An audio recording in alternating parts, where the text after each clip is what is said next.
Good morning. Morning. We are on section 11. What is creation? Let's find out. Mm,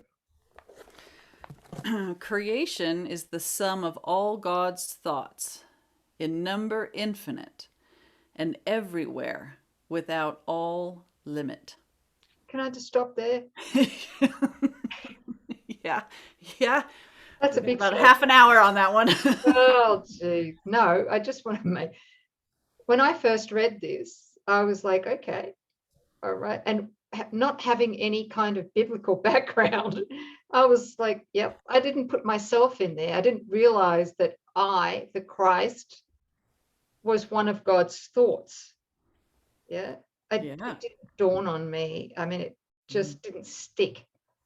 But can we safely say that creation is a sum of all God's thoughts, and inclusive in there is the sonship, which is what we are. We Yes. are God's thought.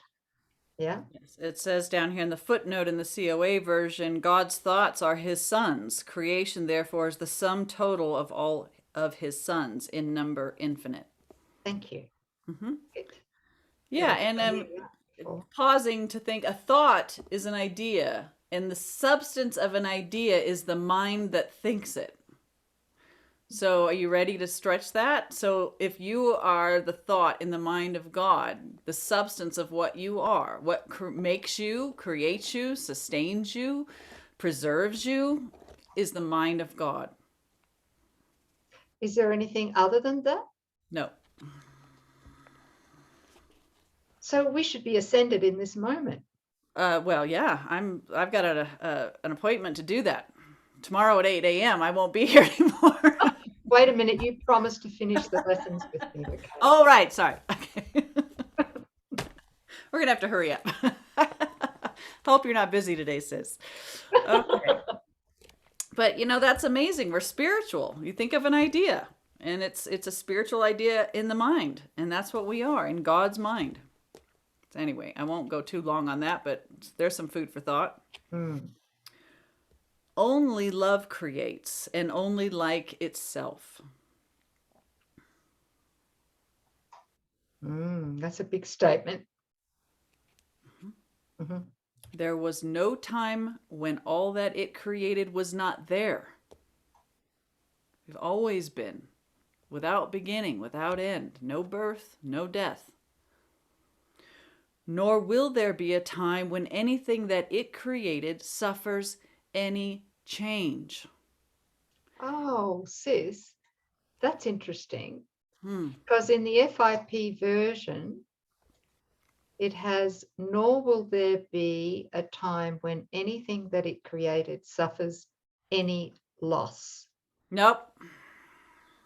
I like change. Sorry. I'm a big fan of the word change because loss would be part of it, but you can't add anything to it.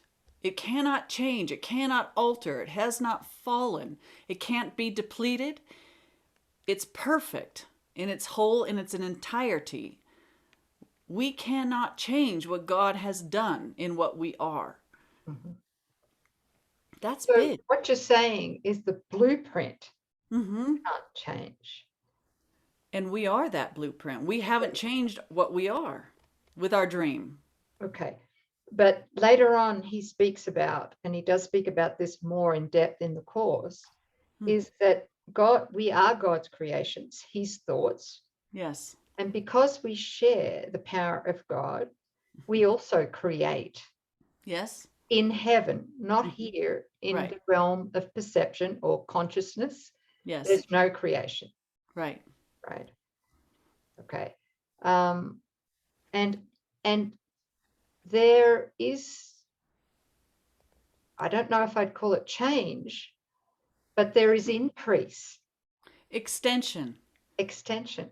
Yes. Remember when we were talking about the donuts and the croissants and the pizza dough, and the ingredients are always the same, pure, lovely, perfect, the Yeah. thoughts of God, and yet in infinite form, but it's always pure. It's always perfect because imperfection has never entered in to the mind of God. It can only create more like itself. And that's what we do with God.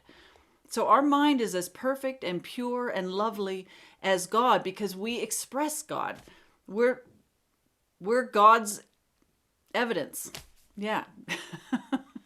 We have never varied from what God is. And that's when, and that loving impulse that God sends forth and it hits our awareness, through our individuated expression. You've got gifts and talents that are uniquely yours, and I do, and all of our brothers do. And we take that beautiful impulse, and through our individuated expression, we send that forth. And God knows that extension. And that's how God knows itself. Yeah, it's exciting. So infinite form, but no variation, like no impurity can enter into the mind of God. So Our what mind. you're saying, sis, just to simplify for me, Yeah. is the content remains Yes. absolutely pure, Yes. although the form may change. Right. Okay, through its extension. Yes. Okay. Thank you. Yes. And there was no time when all that it, love, created was not there. Nor will there be a time when anything that it created suffers any change. Forever and forever are God's thoughts exactly as they were and as they are, unchanged through time and after time is done. That's probably one of the most inclusive, beautiful definitions of the truth, the absolute in God that I've read. That really informs you of your true nature. You can start and stop right there. Yeah, and you could dovetail, the beginning of the course there, where Jesus says nothing real can be threatened, right? Nothing real can be threatened. Nothing unreal exists. Yes. Herein lies the peace of God. If we really knew that and only that, Right. this would come alive for us, of course. We'd Well, you could remember. use this as your test. Like, does it fit this? If not, it's not true. Cannot be true. It has nothing to do with what you are in truth. Yeah. Okay. Paragraph 2. God's thoughts are given all the power that their own creator has, for he would add to love by its extension. There it is. That was yesterday's lesson about all the power in us to extend the God in us, the Christ. Thus, his Son shares in creation and must therefore share in power to create. What God has willed to be forever one will still be one when time is over, and will not be changed throughout the course of time, remaining as it was before the thought of time began. So sis, there's a little thing here that could become confusing, especially for those who follow like the Eastern non-dual paths, yeah, where there's a little bit of a confusion often where the oneness is believed to be oneness of form, not just content. But what I'm seeing as we go deeper into experiencing the lessons in the course is, and we were talking about this before, is the content is one. However, the form, because God thinks holographically, which we have no idea about, right? We can't wrap our minds around it because we've limited ourselves with a split mind. But God thinks holographically. Therefore, the forms of God are infinite. Yes. The content is one. That's what he means by oneness. Right. The content. Yes. Everything that God and his Son creates in heaven is one, right, in content, which means it all shares the one will of God and cannot deviate from the one will of God. However, the extensions Mm-hmm. of that Yes. may take many different forms, And they do. Infinite in holographically, number. Mm-hmm. infinite in number, Mm-hmm. and yeah, and so it's beyond the Comprehension. limited mind, the split mind here. And what there is a confusion I've noticed with some of the people that we're working with, Mm-hmm. right? Whereas there's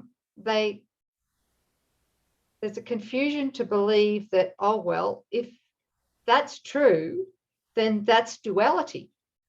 Mm. Mm-hmm. Mm-hmm. How could there be duality in heaven? No, there's not. It's, yeah. So everything that we look upon, the real content of everything, every form that we look upon, what it's comprised of, where it's located, what it serves, what it is God, truly.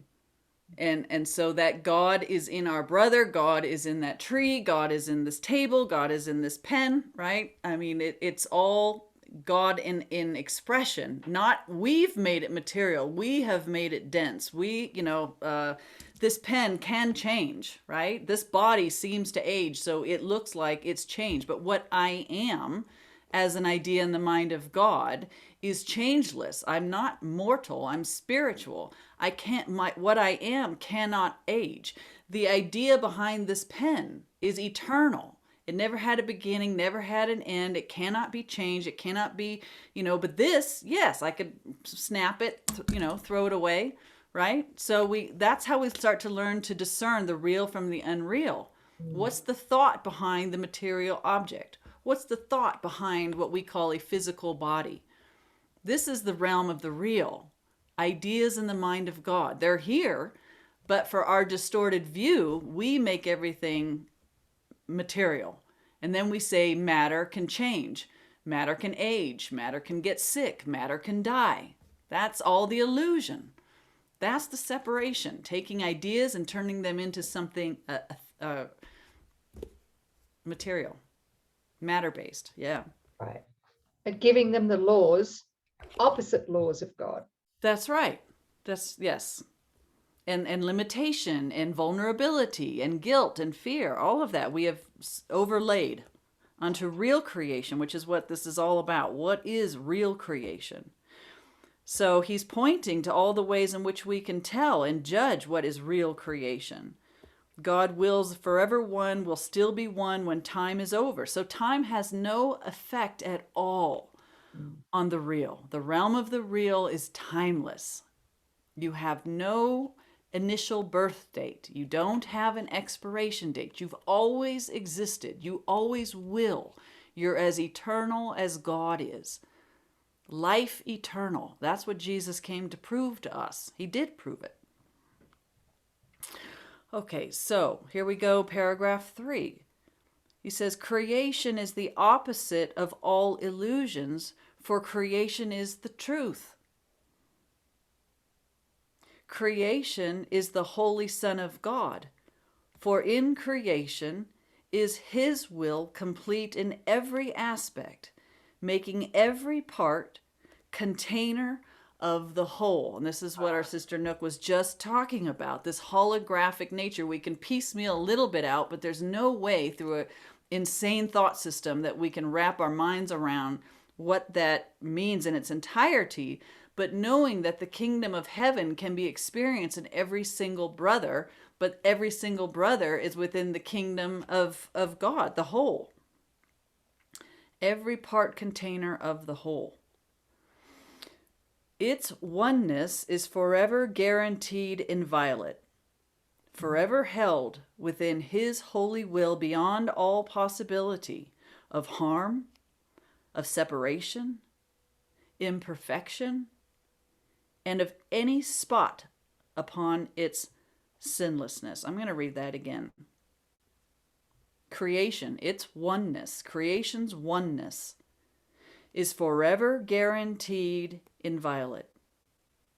It cannot be spoiled, it cannot be changed. It is forever held within God's holy will beyond all possibility of harm, of separation, imperfection of any kind, and of any spot upon its sinlessness. What a relief. Yeah. And if you reverse that list, you would know that we are safe, we are perfect, we are innocent.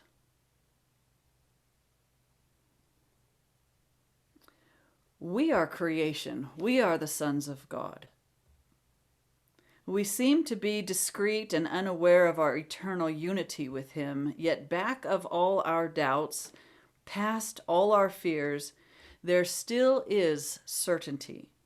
For love remains with all its thoughts, its sureness being theirs. That's that light that's always within us. We can't get rid of it.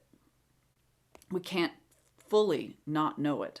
God's memory is in our holy minds, which know their oneness and their unity with their Creator. Let our function be only to let this memory return, only to let God's will be done on earth, only to be restored to sanity, and to be but as God created us. Our Father calls to us. We hear His voice, and we forgive creation in the name of its Creator, holiness itself, whose holiness His own creation shares, whose holiness is still a part of us.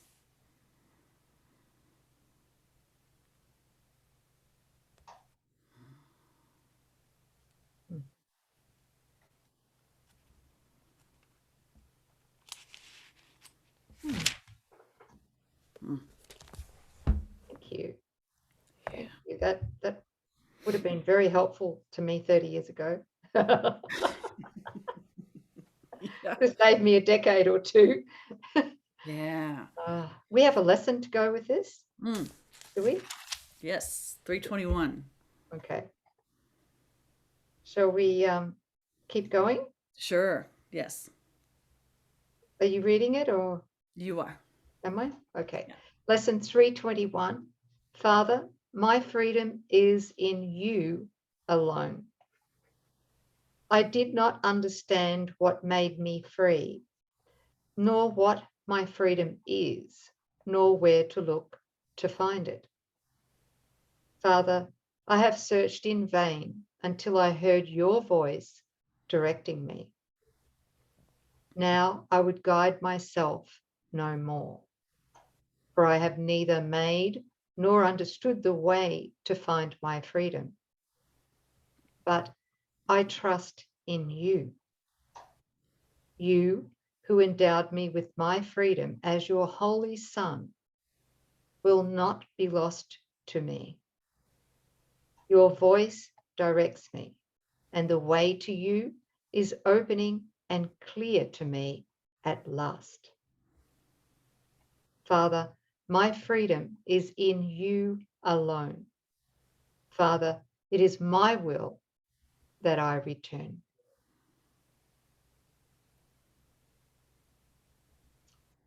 Today we answer for the world, which will be freed along with us.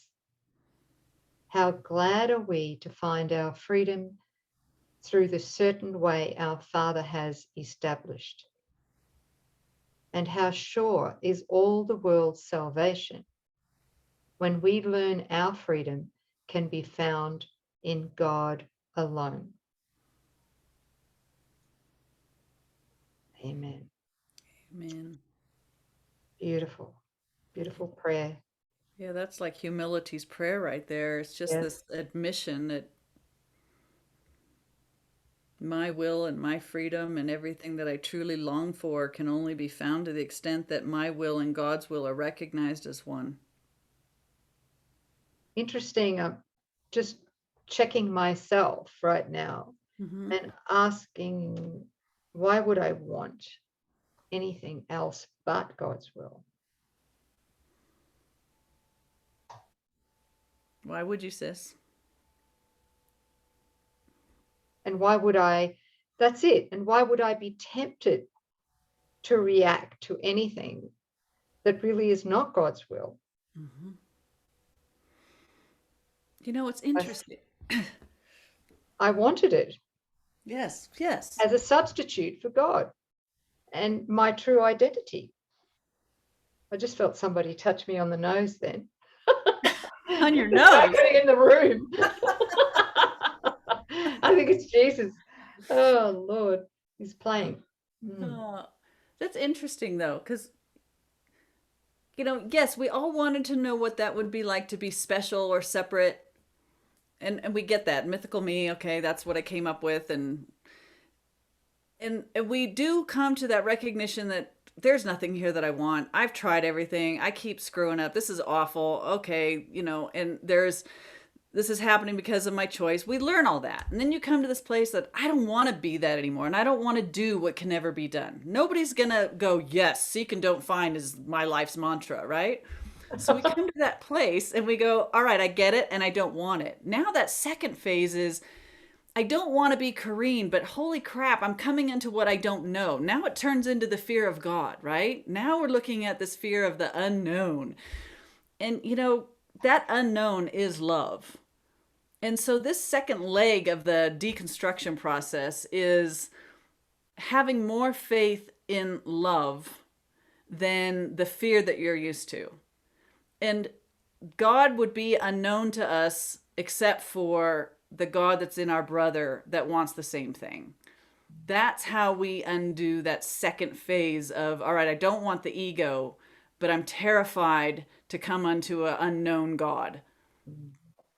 And so we find that God is not frightening, that love is not a sacrifice and will not require anything of us that we don't want with all of our heart. I mean, we discover that we are the love that we've always sought. But the way that we do that, the means to overcome that fear of God is in holy relationship. And that's based on demonstration and direct experience. To know that the perfect love holds everything that you want. You remember home in those holy instances shared with your brother. And there's a consistency of those holy instances in a relationship that is dedicated to beholding the innocence in the other, so that love is all you want. Now, how frightening is God when you know that love is all you want, you've experienced that it doesn't require sacrifice, and that it's your home. Now you fling yourself into the arms of God. Now there's nothing that would prevent you from desiring God with all your will. And when that happens, it's done. Beautiful, sis. Yeah. That's what's in the Obstacles to Peace in chapter 19, which you just described so beautifully. Thank you. Yeah, that's how we'll come home. It's through our brother, you know, overcoming the fear of love. Yep. Which is the attraction to death. Yes. The fear of love is the attraction of death is what she's saying. Yes. We would rather die than awaken to love. And when you finally experience a holy love, that even saying that just sounds foreign in your mouth. You can't even imagine. Like, yeah. Thank you, sis. Thank you for being on fire today. Oh, thank you. It's because of you and brother that I'm on fire today. Oh, thank you. Yeah, that's our holy relationship. Yes, it is. Right? Yes, it is. Where the body cannot interfere. Right. No. Nor because we don't want it to interfere. Relationship beyond bodies. That's it. How freeing. Oh. Yeah. All right, Well, you guys. thank you, beautiful family. Thanks for joining us. I hope we didn't give you too many stretch marks on the inside. Yeah. Yeah. I keep looking at this what is creation lesson and going, let me just pull out these, you know, one-liners about what creation is and create a diagram for myself or something. It's just like be a beautiful checkpoint or something. Anyway. Well, but we're feeling fear, come back to this and go, no, this is what I am. This is God's will. This is my will. Maybe I will. I don't know. We'll see. Do it for us. Okay. Yeah. Please. Doing it for the one. All right, you guys. We'll see you next time. See you tomorrow. Okay. Bye. Bye.